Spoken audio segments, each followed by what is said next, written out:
Thanks for watching this video from Cherry Hills Church. We're in a sermon series from the Psalms called Poured Out. The Psalms teach us we can pour out our hearts to the Lord in every circumstance we face in life. Thanks for joining us.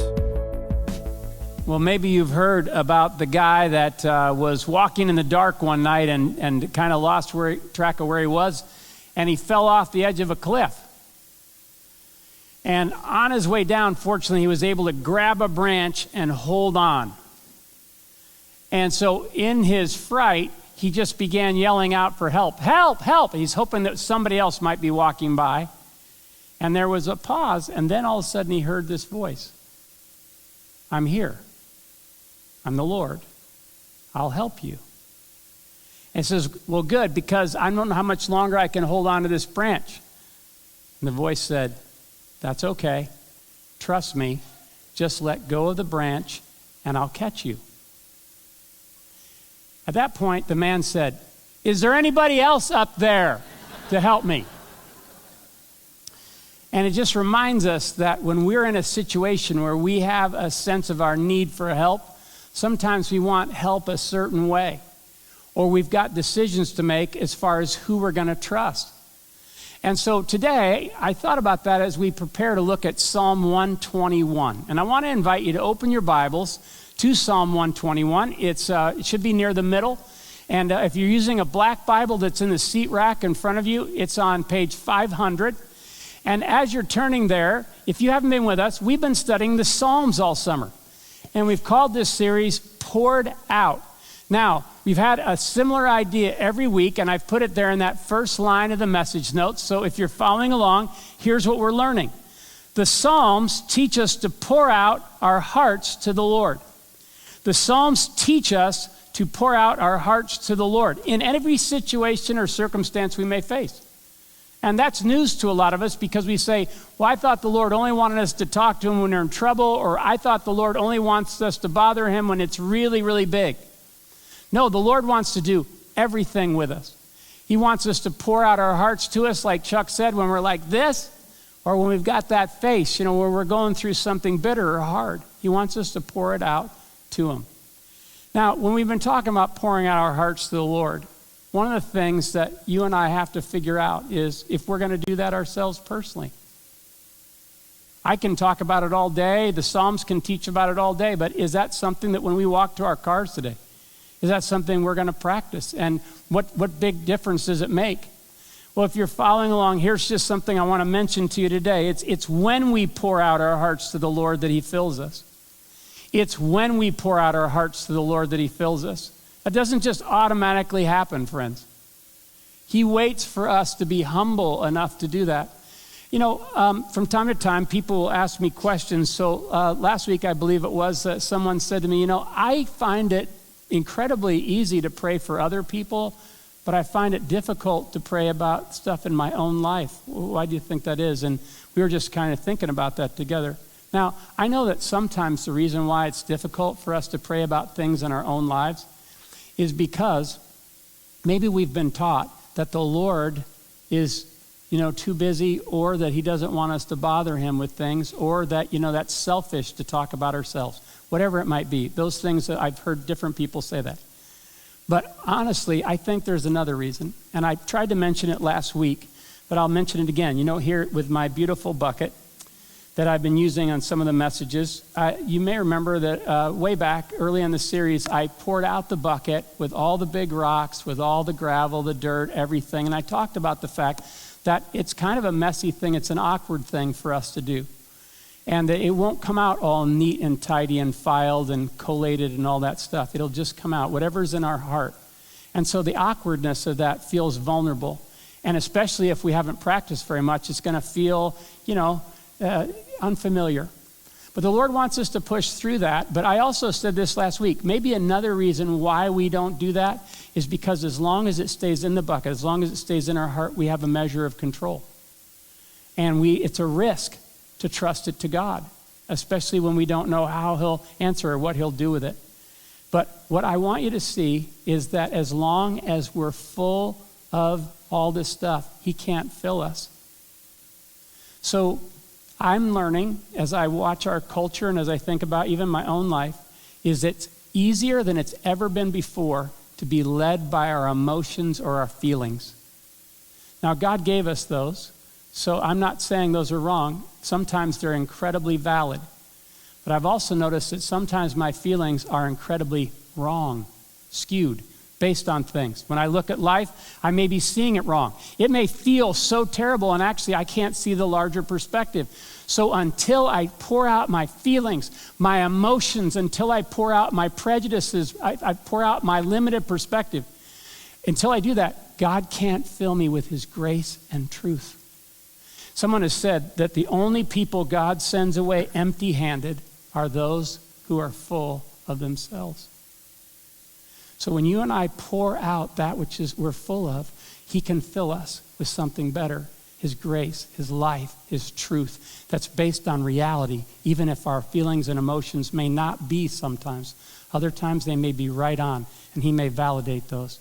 But he wants us to pour them out. So as we think about that, today I want to talk to you about what does it look like to pour out our need for help, like that guy that was holding onto the branch. He felt his need for help. When you have a sense of need for help, what do? How do you pour that out to God? Psalm 121 really addresses this. So we're going to look at it in just a minute, and here's what I want you to see. This guy that wrote this psalm basically goes through this process where he asks a question, then he answers his own question, and then he remembers what God says. And I want to just show you how this is written, and we're going to look at it in just a moment and walk through it. Would you pray with me that God will be our teacher this morning? Now, Lord, I just want to acknowledge that I need you. Not because I can't prepare a message, but because I can prepare a message, but it'll never change a single person's life unless you touch it. Unless you speak to us, God. Only you can get to the deepest places where we really live. Only you can help us have the courage to pour out our hearts to God. Would you please help us get there, God? Wherever we are on the spiritual map today, would you meet with us here and reveal yourself to us through your word? We ask this for your name's sake and for your glory. Amen. So, would you mind reading the very first verse of Psalm 121? It's there in that first gray box. Let's read it together, full voice. I lift up my eyes to the mountains. Where does my help come from? Now, what I want you to notice first, if you're following along, is the psalmist asks himself, where does my help come from? It's a really good question. And you and I all need to answer it. Where does my help come from? I mean, if I'm going to look for help, where am I going to look for? And so he just simply says this. Now, let me give you a little background because you may wonder, like, what is this psalm? Why is it in the Bible? If you look at Psalm 120 through Psalm 134, you'll see that under each one of them, it has a special marking. It says something like this: Song of Ascents. A song of ascents. Ascent meaning to go up. So, again, when these were written, remember, psalm means song. So they sang these. Now, when did they sing these? Well, most scholars believe that the Jewish people of Israel sang these as they traveled on their way to the temple in Jerusalem. So these were some of the popular songs they would sing as they walked, as they went. And so Psalm 121, that's all it says about it. A few of the other psalms there in Psalm 120 through 134 say that 4 of them were written by David. One of them was written by his son, King Solomon, but the rest of them are unmarked. So we don't know who wrote this, and we don't have the melody still to this day. But we have the words. We have the lyrics. And so it starts out. So you can picture either someone walking individually, or oftentimes they traveled in groups and they would say, where does my help come from? I lift my eyes up to the mountains. Where does my help come from? So this idea of mountains, if you're following along, looking at the mountains brings anticipation and anxiety. Looking at the mountains brings anticipation and anxiety. Why? Picture yourself as a traveler now. You're making your way to Jerusalem. You see, at least 3 times a year, devout Jewish people would go to Jerusalem for one of the festivals or feasts that God had ordained for them to practice. And so as they made their way, Jerusalem, the Temple Mount itself was on top of a hill. It was on top of a mountain. They would make their way not only to that mountain, but they would also have to go through mountains and hills on the way as they walked. So there's a couple possibilities of him saying, I lift up my eyes to the mountains. Where does my help come from? Here's a couple ideas. One, is filled with anticipation of looking forward to that. I cannot wait to meet with God there in Jerusalem where, I can worship him at the temple. This is going to be a great opportunity to be with God. So they were looking forward to that with anticipation. But also, if they had to go through mountains to get there, they may be filled with anxiety. Why? We drive most places now. We don't walk. But if you had to walk mile after mile after mile through hills and mountains, you knew by experience and by stories you heard that it was just a hiding place, a hangout for thieves, robbers, thugs, all kinds of people that didn't give a rip about you and intended to harm you. And so they knew that could be like, I don't know what's going to happen. I got to go through those mountains. I lifted my eyes to the mountains. I don't know how that's going to go. And if you're following along in the notes, as we travel through life, we will face many unknowns. As we travel through life, we will face many unknowns. Well, have you noticed that? And so the mountains for them were obstacles or things that they had to get through, get past, or to get to. And so as they're going through this, they're trying to process, where's my help going to come from when I go through a life that has unknowns? What am I going to do with life when it comes my way? Where does my help come from? I found this week that it's really been helpful just to repeat that. Now, can I just stop for a second and tell you a little bit? Again, some of you may say, like Jeff, like you write these message notes and stuff, like how does all this happen? And I won't bore you with all those details, but I want to show you something that you could do at home. When Steve, we found out that his kidney transplant was going to be the first week in August, I wasn't supposed to speak on Psalm 121, so when I found out it was my turn, then I just took some old business cards and I wrote out all 8 verses of Psalm 121, and I think we have a picture of them on the screen here. And again, I just did it in my own hand. And this way I could carry them with me in my pocket or when I'm running, walking, those kind of things. And here's just one of the verses up close. And I think you'll notice in the right-hand corner that it is August after all and kind of humid outside. So my hands got kind of sweaty when I would carry these over the week. But what I tried to do is I just tried to say, Lord, I don't know how to teach on Psalm 121.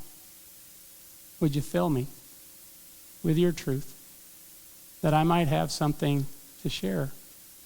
And let me say one more thing about bucket talk. Most of us don't carry a bucket around. I don't either. But I found it just helpful from time to time to just do this with my hands as a way of saying, here I am, Lord. I want to give this to you. And I don't know what unknowns or what mountains you may be facing or the things that create either anticipation or anxiety for you. But what if you were just to be able to say, Lord, I want to give you this. I acknowledge you with this. What would that look like? And the Lord wants to fill you with his truth. He wants to fill you the truth about himself.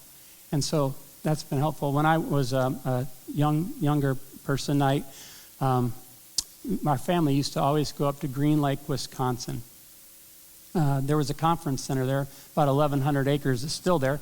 And so my parents liked going there because they could drop us kids off at the children's center and the youth center and still have something for themselves, and they knew we were all getting an opportunity to learn.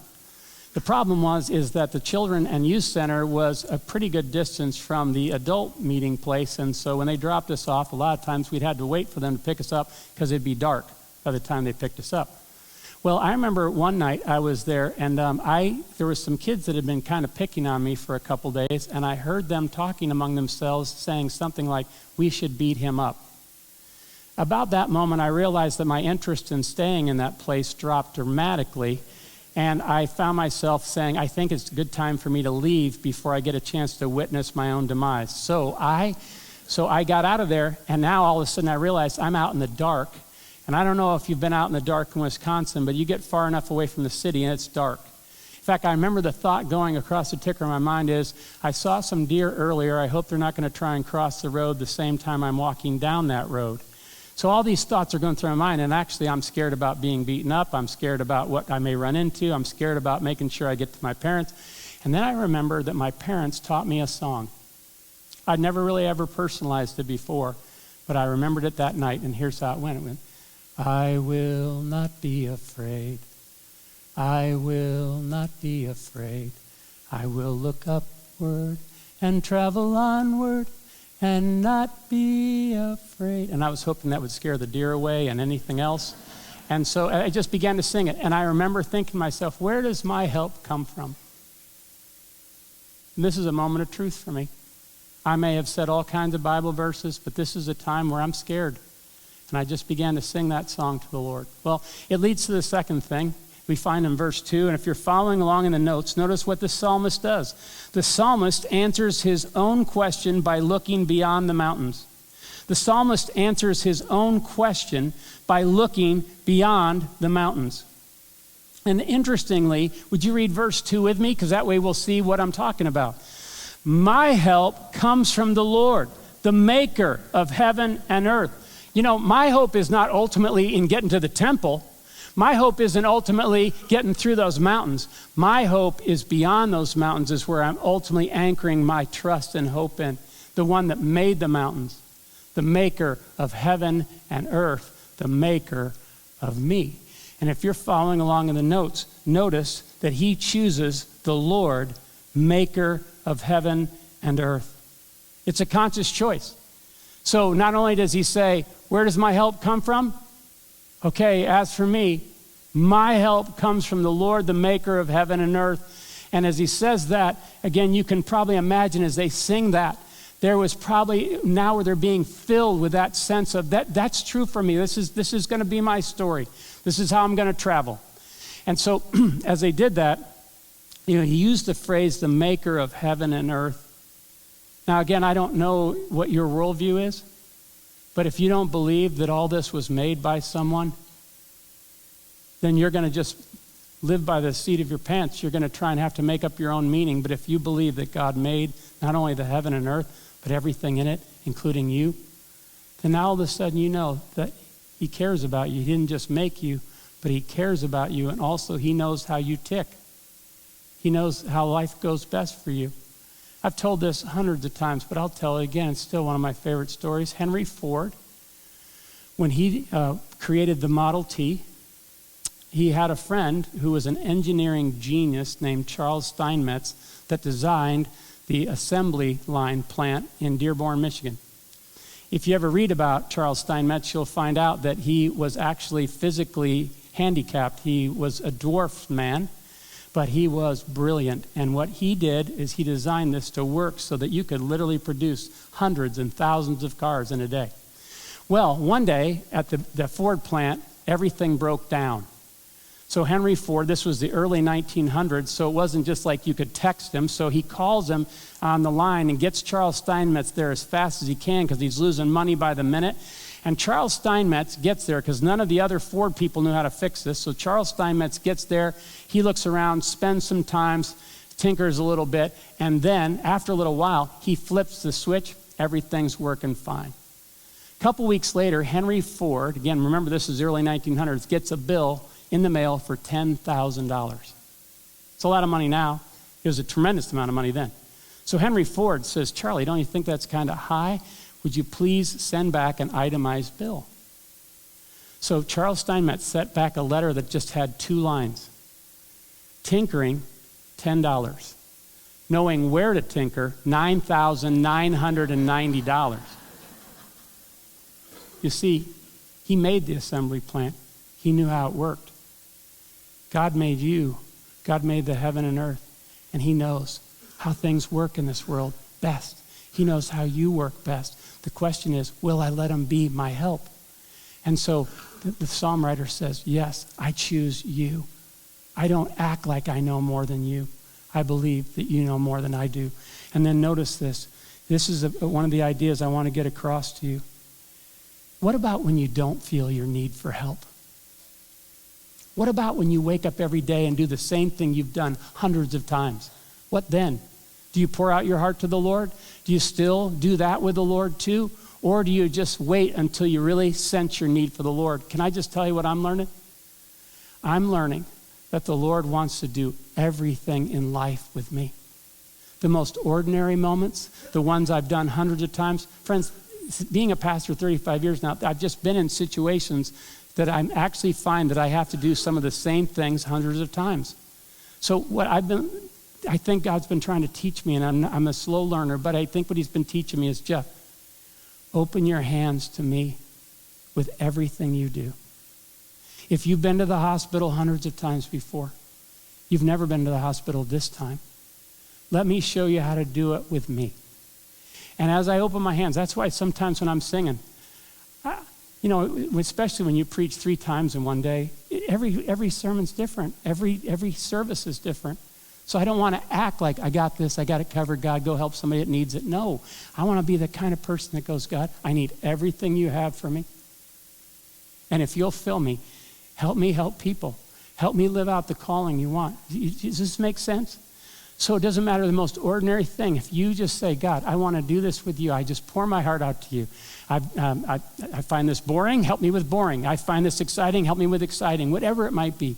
What would it look like for you to depend, to lean on, to rely, to trust in? Did I already give you that definition? Did I already talk about that line in the notes? It is third service. I'm getting probably brain dead. Okay, so that's the line, if you're following along in the notes. To depend means to lean on, rely, place trust in.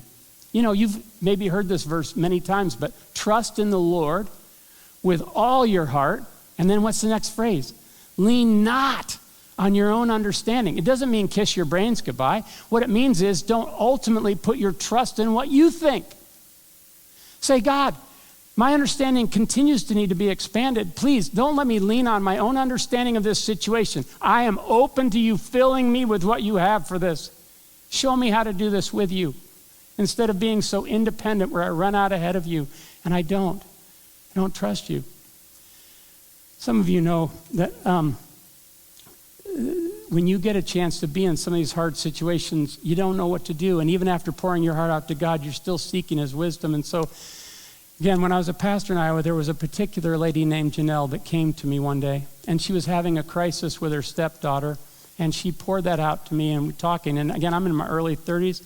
So I'm going, oh God, please, my main thing is just to listen here. And so I don't even know what to say. And so I listened and we just sat there with it. And then I said to her, would you mind if I just shared a sentence that I just read recently? And I don't fully understand it yet, but can I just share it with you? Because it looks like you don't know how this is going to go and you're scared about what's ahead. And that makes sense to me. So I said, I was just reading a book called The Pursuit of God by A.W. Tozer. And in there, he has this one sentence by a guy I've never heard of before named Friedrich von Hugel, German guy, some guy. And he said this, God is always previous. God is always previous. I said, Janelle, if I understand that correctly, what he's saying is, wherever you're going, God is already ahead of you. And therefore, if you'll trust him, years from now, you'll be able to look back and see that he met you at every turn because he's always previous. Well, I had just read that and I had just started taking it to heart. What I had no idea is in the next 6 years, Janelle was going to take that to heart in a way even beyond what I had. So every time we'd see each other, as she kept going through some of the hard chapters, she'd go, God is always previous. She'd look at me and she'd shake my hand. God is always previous. And now I thought, she's reminding me. This is like coming back to help me remember that, because I need some things to know that God's always previous about. So anyway, she eventually contracted breast cancer and had some times of remission and eventually died from it. And I was invited to go back to her funeral a number of years later. And at that funeral, I just stood up and I said, we're all privileged to know Janelle. But if there's anything I've learned from Janelle, it's that she would want me to tell you this good news today. Whatever you're facing, God is always previous. Why? He's our help. And he's a good help because he's ahead of us. And so as you think about that, here's what I want you to notice in the last 6 verses, what the psalmist does. So first he asks a question, where does my help come from? Then he answers it saying, my help comes from the Lord, the maker of heaven and earth. I'm going to look beyond the mountains. But then third, the psalmist remembers how the Lord helps and will help. I want you to notice when we read these 6 verses now that he says present tense help and future help. I don't know about you, but sometimes I go, thanks for helping me now, but are you going to help me later? Are you just going to help me now? Because I'm scared about ahead too. And so he talks about both present tense and future tense. So let me read verses 3 through 7, then I'll ask you to read verse 8 with me. By the way, if all you do is write down the 3 verses I've put in the message notes today and you start carrying those around with you, I wonder what God might do and the truth he might fill you with. But here we go, verse 3. He will not let your foot slip. The word for your and you in these 6 verses is singular. Sometimes it's plural. Sometimes when we read, it says you and your, like the whole church or all of God's people. This is individualized. He will not let your foot slip. He who watches over you will not slumber. Indeed, he who watches over Israel will neither slumber nor sleep. The Lord watches over you, singular. The Lord is your shade at your right hand. The sun will not harm you by day and the moon by night. The Lord will keep you from all harm. He will watch over your life. Now would you read verse 8 with me?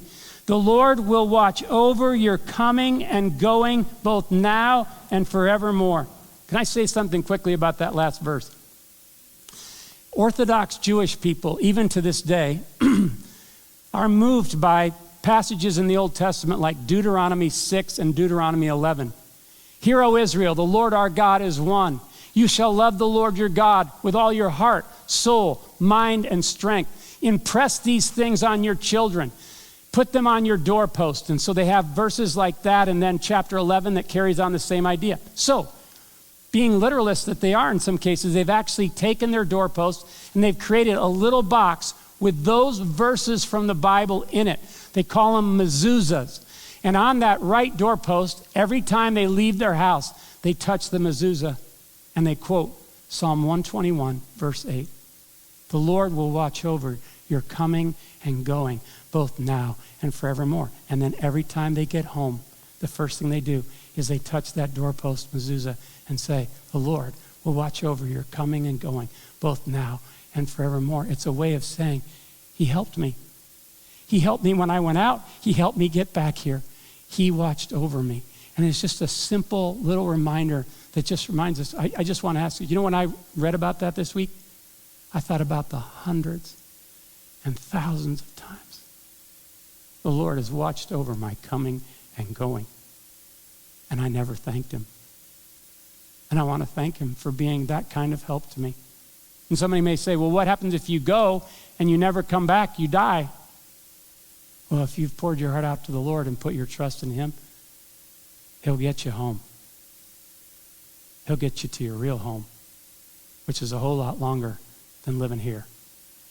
Praise his name. So, present tense, future tense. Look at this. Notice, first of all, he says, here's what the Lord does. He watches over. In the New International Version, it uses this phrase, watch over. If you have the English Standard Version or some other translations, maybe it uses the word keeps.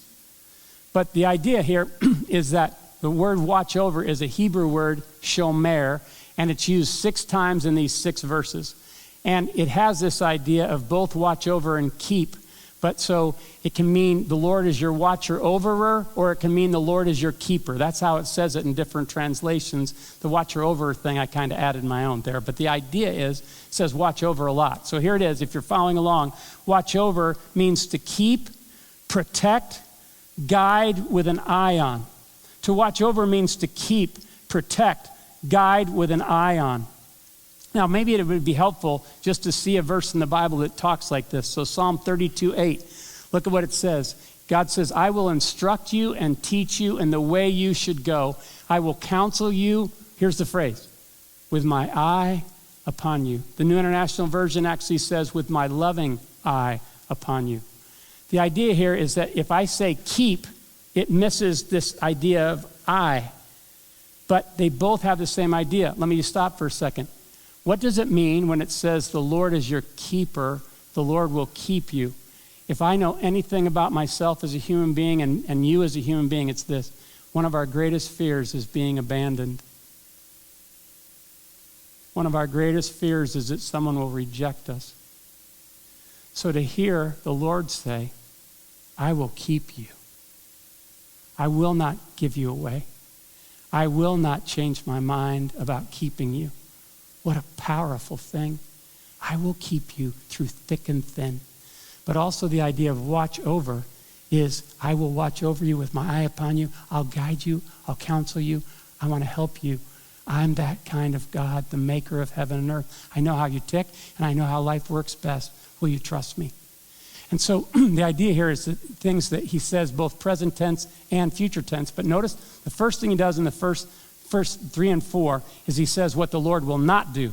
So if you're following along, it says, the Lord won't fall asleep or let your foot slip. The Lord won't fall asleep or let your foot slip. I had to look up the word slumber, by the way, this week because I didn't necessarily know the difference between slumber and sleep. But did you know slumber is light sleep? It means to doze, nap, snooze. So what the translation could be here is the Lord won't snooze on you. I find it, as I get a little older, that when I sit down to watch something, my wife looks over and sees me like going like this more often. I snooze, I doze. The Lord has never dozed 1 minute. He'll never sleep. You know how comforting that is? I've seen in my own life, and some people, you have told me the same, when have we poured out our hearts the most honestly, the most deeply? Oftentimes it's late at night or very early in the morning when almost everybody else is asleep. And those are the moments when it is so powerful to know that the Lord is awake. But notice it says he will not let your foot slip. He won't do that. And in some of your translations it says he will not let your foot be moved. What a stability kind of sense there. Now, I want to make sure I'm clear about this. Did you know that right after Psalm 32:8, when it says, I will counsel you with my eye upon you, you know what the next verse says? But don't be like a mule. What does he mean? Don't be stubborn. I mean, I'm going to help hold your foot. I'll help your foot so it doesn't slip. But if you decide to use your foot to purposely slip, well, then you're being like a mule, and it won't go well with you. So you and I can choose to do that, but if we'll trust him, he will not let our foot slip. He will help us at every turn and meet us so that we can stand strong. Now notice the present tense. The Lord is your shade, and he watches over you. The Lord is your shade, and he watches over you. This week, when a friend of mine said to me, what's this idea that the sun will not harm you by day? I get that possibility, but nor the moon by night. I've never really been afraid of the moon. Like, what's that? So let me just explain. In the ancient times, the moon was thought to have its effects on people, even with mental illness and other things. And people still believe that to this day in some ways, that the moon has effects on us. It's a superstitious belief. In fact, we actually have a word in our English language for this, lunatic, that comes from lunar. And the idea, okay, but the bigger idea here is more of, look, when it's hot during the day, and when the moon comes out, it gets chilly cold. No matter whether it's day or night, the Lord will be a covering for you. The Lord will protect you. And so it's a beautiful idea there. And the idea here is that he watches over us. And then last, notice the Lord will keep you from all harm now and forever. In verse 7 and 8, it says the Lord will keep you from all harm. He will watch over your life. The Lord will watch over your coming and going both now and forevermore. So he is your shade. He is watching over you now, but he will also do this in the future. Pour your heart out to him because you can trust him. So what does it mean that he will keep you from all harm? I mean, this almost sounds like a rabbit foot verse in the Bible. I want the Lord so that nothing ever hard happens to my life. Is that what it means? No. The word in some of your translations is he will keep you from all evil. It doesn't mean that you may not go through some hard things or hurtful things. What it does mean is that those things will not ultimately harm and destroy you in the long run.